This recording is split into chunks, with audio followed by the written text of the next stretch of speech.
What is up, everybody? This is Adam. Welcome back to Fouled Out. Today marks the start of football coverage here on the podcast. You're going to have 2 episodes of Fouled Out coming at you every week for the next 4 weeks until we have previewed all of the divisions in the NFL ahead of the 2024-2025 NFL season. Starting today with the home of the Motor City Kitties, my co-host Matt's favorite team, the Detroit Lions. He's super hyped for the season, so I'm really excited to start talking football with him and see what he thinks about the Lions' prospects this season. Spoiler alert, he probably thinks they're going to win the Super Bowl, just like everybody else in Metro Detroit, but it's an exciting time here, and we're ready to start breaking it down for you guys. After all of the divisional previews, for week 1 of the NFL season, we will drop a podcast on Thursday afternoon that's going to have all of the rest of the picks. So in these preview pods, we're going to pick all the division winners. We'll give you our wildcard teams, award picks, and then our favorite gambling props for week 1. Something we're going to do on the podcast every week this year, since it's going to come out on Thursdays during the football season. We'll give you our favorite gambling picks for Thursday night football and then a pick for the weekend. So you're going to want to stay tuned for that. But before we get started, just a reminder, you can reach out to us, fouledOutsports@gmail.com.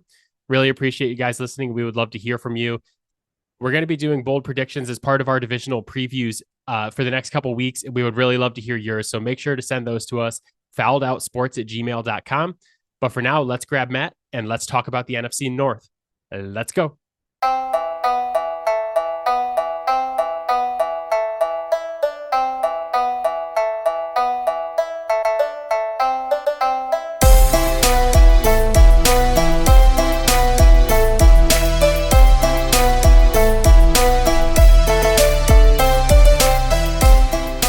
All right, Matt is here, ready to talk about football for the first time this NFL season. Matt, how you doing, buddy? I'm good. It feels good to come into the season as a division winner and expected division winner. That must be nice. That's the first time I've had that in my entire life, so fuck off. I just got to be happy for you at this point. I was going to say it must be nice to have an over-under that's in double digits for the Lions, Right. because my team, not as high in the over-unders this year. But I had a good 20-year run. I feel like we talk about this on the podcast all the time. Nobody Yeah. wants to hear me complain with all my Patriot banners hanging up behind me in my podcast studio. So this podcast is to preview the NFC North for the upcoming football season and to celebrate the Motor City Kitties, the reigning NFC North champions and the current favorite in the division. It's like you said, it's got to feel really good to say. No one has earned it more than Lions fans. I will actually agree with you on that. That Lions fans, like living in Metro Detroit my whole life and still living in Metro Detroit, I've seen how committed Lions fans are to this team and to the franchise. Like even through all of the shit that you guys went through for years, and like the Nate McMillan era and the Matt Patricia era, that people still show up, people still wear their Honolulu blue, and people love rooting for this team. My favorite part of last season actually was the Lions being good, and my in-laws who don't watch football wanting me and my wife to come up and watch games with them near the end of the season, because they're like, Adam, you gotta come over and watch the game. And they're like, even they were so excited. So that, there's the diehard fans, and then all the people that live around here get super into it when they're good too. So I'm expecting a full season of that out of you guys this year. I know some people that had literally just given up their season tickets that year, and they've done nothing but complain about it since. And they probably will complain for the rest of their lives, because you're not getting them back. We talked about this last year. I'm afraid that my son and my daughter are going to grow up in a world where the Lions are a really good franchise year after year and the Patriots suck. And I'll be like, listen, there was a time where we were like the Lions. And they're going to be like, Dad's off his meds again. We got to send him to the home. But with that said, let's jump into the actual NFC North preview. As we do every year, we're going to start off with our biggest narratives for this division for this season, the thing that we will be watching the closest. And Matt, you're going to bat lead off for the NFC this year, and I will bat lead off for the AFC. So we will get started with your biggest narrative for the NFC North? Yeah, so mine's, as I kind of forewarned you, Adam, a little weird, a little out there, not necessarily even super like football oriented. Most of us know Caleb Williams had a lot of talk about his personalities and, as some would maybe even say, curiosities about him, kind of like weird attacks at his masculinity. And so what I'm looking at is like, as this season goes on, the way he interacts with the media, how much does that change? How much does he hold to that? Stand by that? Because I think Caleb Williams, weirdly enough, is in this unique position to potentially be a positive force for change in the narrative about, male identity, masculinity, talking about all that stuff, because we all know that he's got the kind of talent to eventually potentially be viewed as the best player in the entire NFL, potentially all of sports, at some point. That is the kind of profile that can kind of start to change some of the way younger generations view and talk about those things. I love this narrative, but before I respond, I just want to say that if this is how the football season's going to be, where I expect one thing out of Matt and I get like a massive curveball, like right out of left field, then we're going to be in for a fun season on the podcast, because I was 100% geared up for Matt to come on here and just be like, the narrative for the NFC North, can the Lions win the Super Bowl? We were so close last year. This is our year. I was not expecting to sit on the podcast and have a conversation about male gender identity and like Caleb Williams wearing pink lipstick and nail polish to a women's basketball game, I think was where he was when he did that. But yeah, I agree. I think it'll be really interesting to see how. I'm trying to think about the nicest way to say this. There's a lot of like blue collar people. Yep. In the Chicago area, there's a lot of blue Bears fans who are kind of more blue Yes. collar people and maybe not as tolerant as others. The Bears are a team that expects to win this season, right? Like they expect to compete for the playoffs. They go out, they get Keenan Allen, they get DeAndre Swift, spend a bunch of money on him, like load up the offense with weapons around Caleb Williams. The defense they're bringing back is supposed to be very good. We talked last season about how after they got Montez Sweat, that defense took a huge step forward and they were forced to end the season. I think they won 7 or 8 games last season too. So, when you win, then a lot of that stuff is not a story. But when you lose is when all of a sudden we're hearing a lot of stories from Chicago beat writers about how like other people in the Bears organization aren't comfortable with like the way Caleb Williams dresses on game day or something like that. Yep. And I think like a great example of that is another famous Chicago athlete that Caleb Williams kind of reminds me of off the field. Maybe not as crazy, but Chicago used to root for a guy named Dennis Rodman when he wore a Bulls uniform. Yeah. And you want to talk about someone who's flamboyant and out there.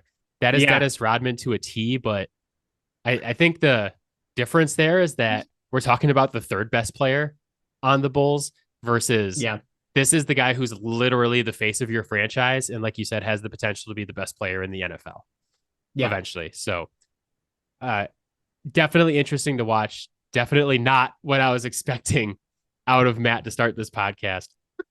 If this wasn't the Lions division though, like how far off the mark would that have been really? Yeah, I think I was just thrown because it is the Lions division, so I expected something Lions centric. Yeah, well, out of you. I'm so sold on my team at this point. Like, I didn't. Here we go. Matt's sick of talking about how good the Lions are already. He's like, God, give me a challenge.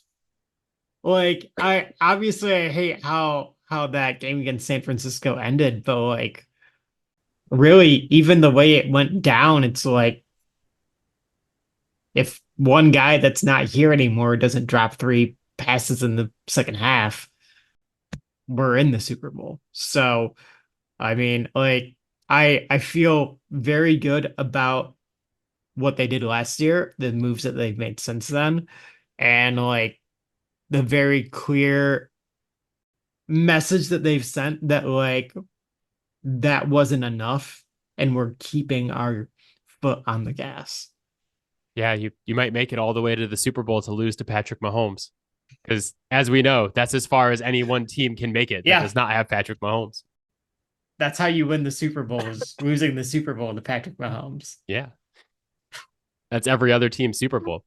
So my biggest narrative for the NFC North this season is who gets left out. Because I mean, I want to get your opinion on the Vikings here in a minute, and I guess we'll talk about it when we go through win ranges. But I look at this division and think that all four of these teams expect to compete for a playoff spot. I think the Lions obviously are a Super Bowl contender this season, and they expect to be a Super Bowl contender. I would argue the Packers fans and the Packers front office probably expect them to win this division or think they'll compete for it. They obviously expect to make the playoffs and expect to make a run in the playoffs after last season. We just talked about the Bears and about all of the money they went and spent this offseason to try to make this team good around Caleb Williams immediately. And then I look at that Vikings roster. I was having this conversation with my dad today.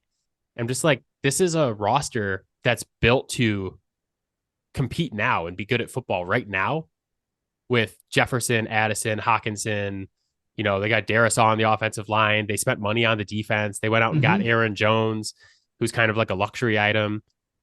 But you have Darnold and JJ McCarthy at quarterback. Yep. So I think all four teams expect to at least compete for playoff spots. But since 2002, when the NFL went to 4 teams per division, 3 of 4 teams in a division have made the playoffs 9 times. So it's about 20% that 3 teams make it from one division, and 4 teams have never made it. And that's obviously only been possible for a couple years with playoff expansion, but we haven't seen it yet. So odds are that at least one team is getting left out and likely 2. So there's going to be some disappointed fans in this division this season. Personally, don't expect more than 2 to make the playoffs. The Bears and the Packers. What I expect to happen both in the East and the West, like I doubt that either of those end up being one team divisions. Well, let's talk about what we do expect from the teams in this division for this season. This was a new segment for last year. We really, really enjoyed it. So we brought it back for this year. And it is our win ranges for each team in the division. We set a floor and a ceiling for a reasonable amount of games we feel like these teams can win. All right. So then I guess we can start with Chicago. Yeah. I have them between 6 and 10. Look, as much as we both really like Caleb Williams as a player, still rookie, that could come with a learning curve. And I think if everything clicks, 10 wins is possible. It'll be tough, but it's possible. I was not super far away from you, but I'm a little bit more bearish, or I'm a little bit more bullish on the Bears. I have them between 8 and 11. Their over under in Vegas is 8.5. So Vegas expects them to be right around 500 this season, which is kind of a weird thing that happened to me with a lot of these is that I tried to do my win range before looking at the over under, and then it turned out a lot of the over unders fell right in the middle of my win range. So it sounds like what I did was like, okay, here's the over under. I'm going to just bracket it, but I promise it's not what I did. A stat that is completely meaningless on August 5th or August 6th when this comes out. The Bears currently have the 3rd weakest strength of schedule for the upcoming season. I also just think they won 7 games last year with Justin Fields and Teabag as their quarterbacks because they were led by that defense the second half of the year. I think a lot of this is going to depend on how quick Caleb Williams can get up to speed. But even if he's not great, I expect him to be better than Justin Fields and Tyson Bagent were last season. So I think that like you're probably right. 6'7" is their floor. And I went a little bit higher on the ceiling because one of my lessons from the last couple seasons has been if you believe in something, go in on it. And I obviously have been singing Caleb Williams praises on this podcast for over 2 years now. So he's someone I believe in. I think he's going to be good right away. And they put the weapons around him to make it pretty easy on him to be good. It's just, I worry about the coaching.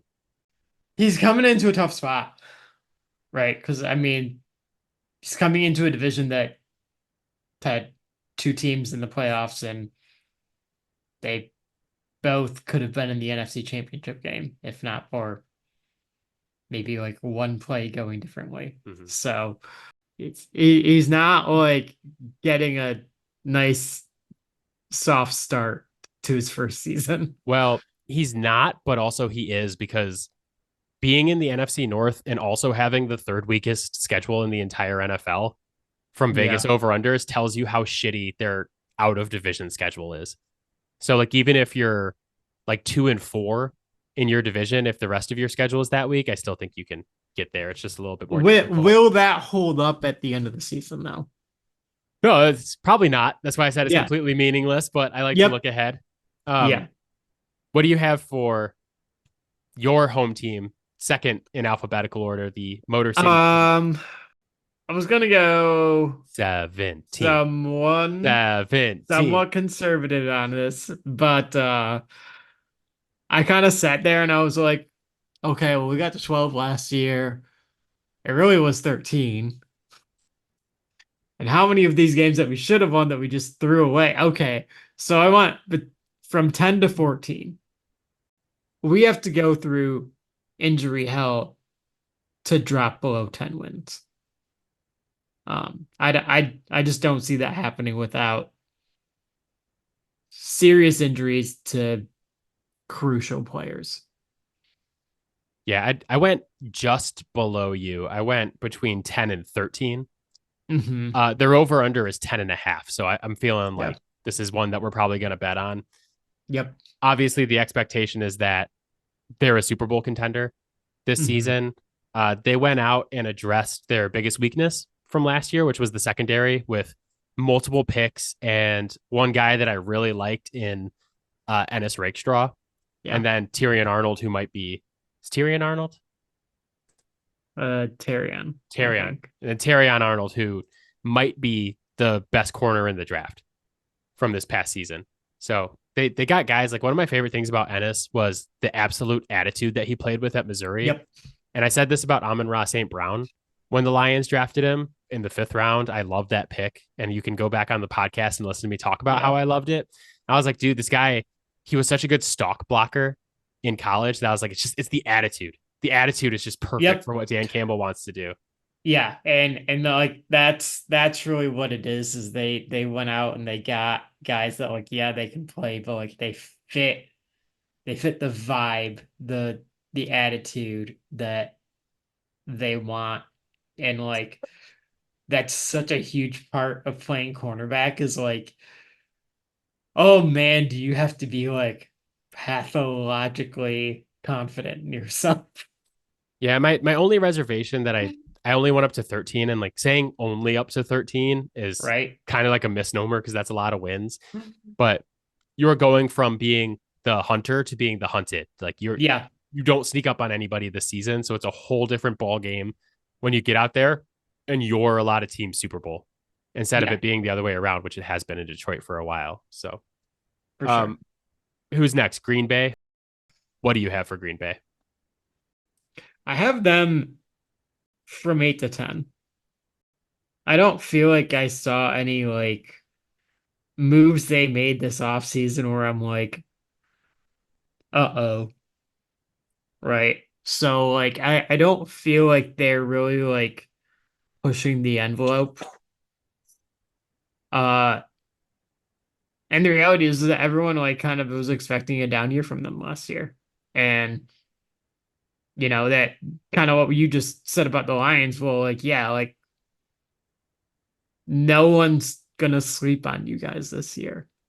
They kind of have to validate what happened last year, this year. And that doesn't mean that like they weren't good last year because obviously they were, but like now you're getting a lot more attention.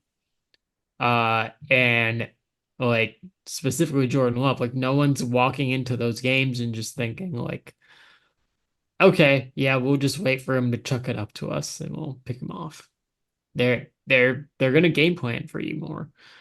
Like I think 11 wins is gonna be hard to get to, uh, with a little bit more of a target on their back this year. And the fact of the matter is the Bears are better, right? So they might not do as well in division this year. I'm a little bit worried about the podcast this year because we're very close in a lot of these picks right now. And I'm like, oh, it's just we did not coordinate this ahead of time. Yeah. So to have the win ranges be similar so far makes me nervous that we're just gonna be like, yeah, we agree. I said 8 to 11. The over under is 9.5. I kind of agree with you that a lot of the moves they made this offseason didn't necessarily wow me. People are Mhm. like, oh, they got Josh Jacobs. And I'm like, dude, Jacobs is washed. That's why Yeah. he was available. Yep. And the schedule's a little Well, tougher. and what did anyone expect? Gutenkunst is never he's never pushed an envelope ever. Yeah. The question for me with the Packers that you said they didn't make any moves this offseason that made you go, uh-oh.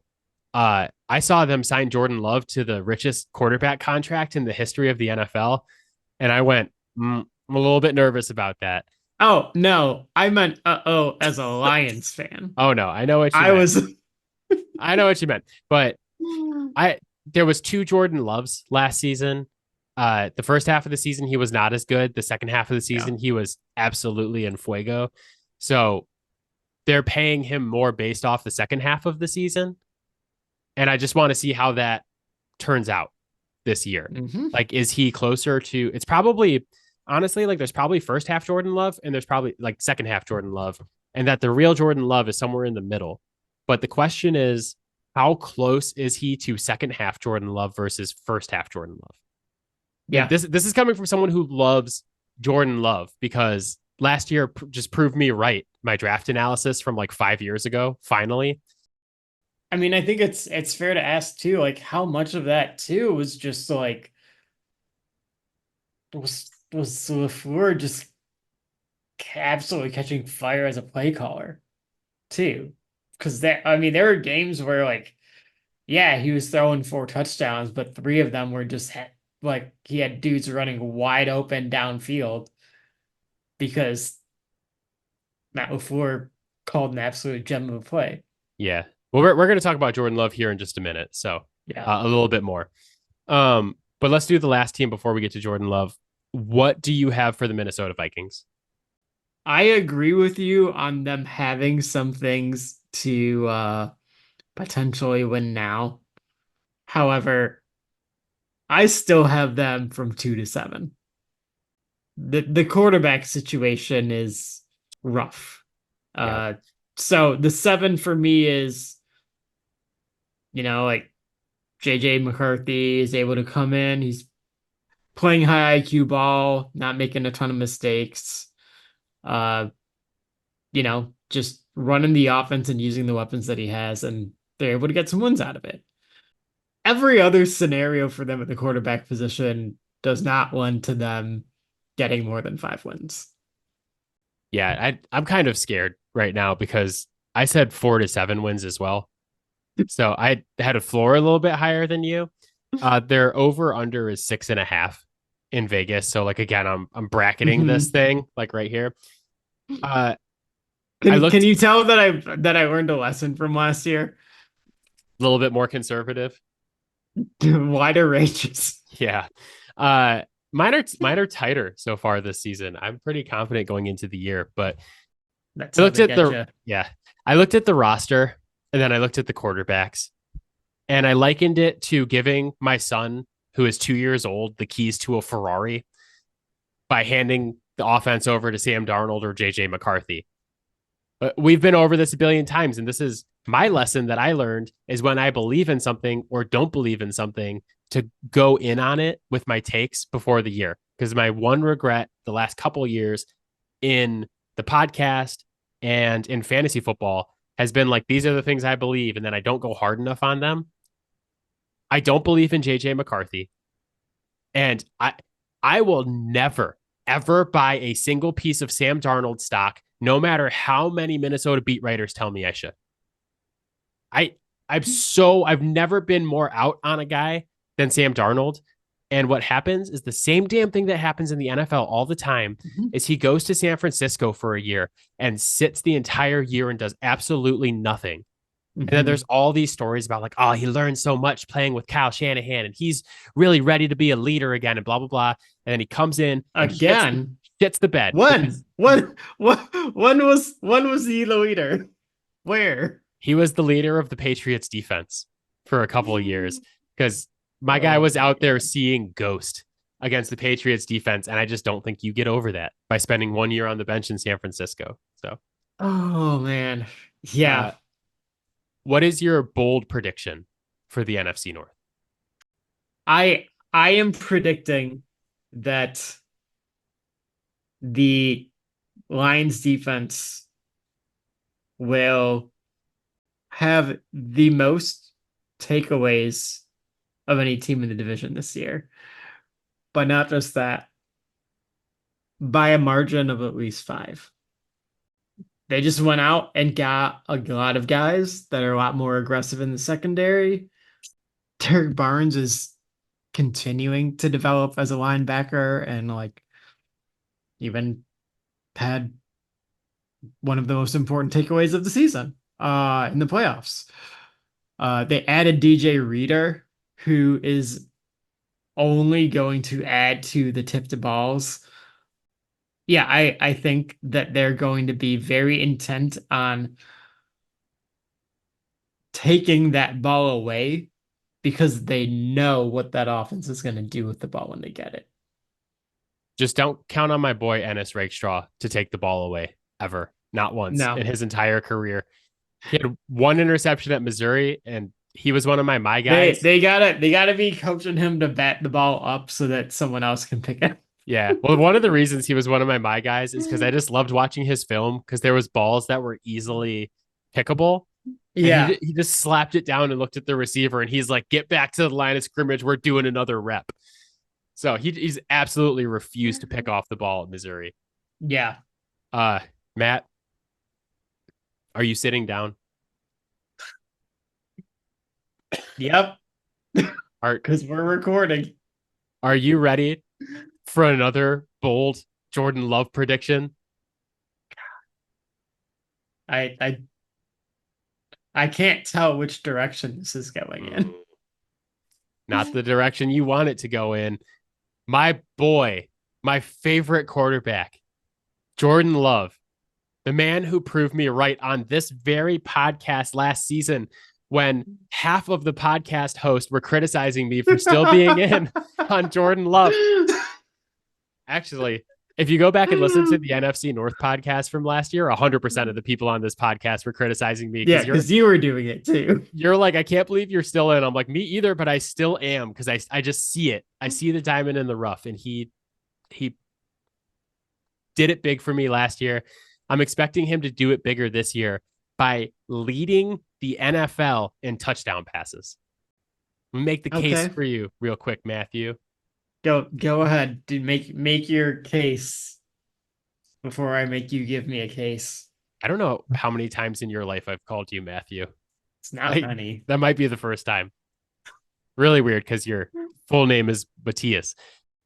So he was second in the league last year. He finished with 32 touchdown passes. Dak Prescott had 36. Dak Prescott showed us you don't have to be good at quarterback to lead the NFL in touchdown passes. Jordan Love's first 8 games, 12 touchdowns, 8 interceptions. Last 9 games, 20 TDs, 3 interceptions. I think if he's closer to the last 9 games, I can expect him to have a huge season statistically. He also comes in last year. It's his first full year starting. He has all these wide receivers who are like rookies and second year guys that he's throwing to. they have now a full season together, a full off-season program together to really work on their timing and their connection. And then also, I alluded to this earlier, the Packers just paid my guy buku bucks. Buku bucks. The richest quarterback deal ever. And they're going to want to prove that it wasn't stupid. So I know they got Josh Jacobs, but they had AJ Dillon last year. They still refused to run the ball in the red zone. And it led to Jordan Love throwing you more act touchdowns. like having AJ Dillon is a reason to run the ball. I just still think it should be. I love AJ. I'm still in on AJ Dillon. So really making yourself look good here. He almost did it last year. Jordan Love almost did it last year. He was second in the league. I think he is first in the league this season. Okay. You ready to put a case on that? No. These are bold predictions. These aren't reasonable predictions. Who are you picking to win the division? The Lions. Yes. I concur. I also have the Lions. We would have had words if you didn't. Even if I didn't believe that the Lions would win the division, I would probably just pick them because not only would Matt be pissed at me if I don't, but this podcast is going to come out on August 6th, and a lot of people in Metro Detroit are going to listen to it the next couple of days, and I would be getting some angry text and phone calls. So, but that is it for us. As always, Fouled Out can be found on Spotify, Apple Podcasts, Pocket Cast, Overcast, anywhere you get your podcast. You can hit us up on Gmail, fouledoutsports@gmail.com. You can find our videos on TikTok at Fouled Out Sports Podcast. It's a long name, but you can't miss it. This podcast is coming out on August 6th, which is a Tuesday.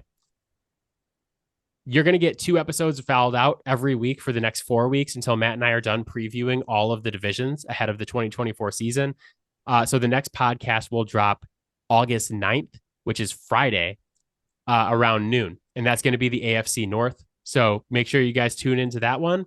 And then next week, Matt and I are going to tackle the NFC and the AFC East, the home of my beloved New England Patriots, who are definitely not going to lead the league in touchdown passes this season. So, but all right, my friend, I will see you soon. Yep. Bye, guys. Bye, guys. Bye, Mom. Bye, Robin.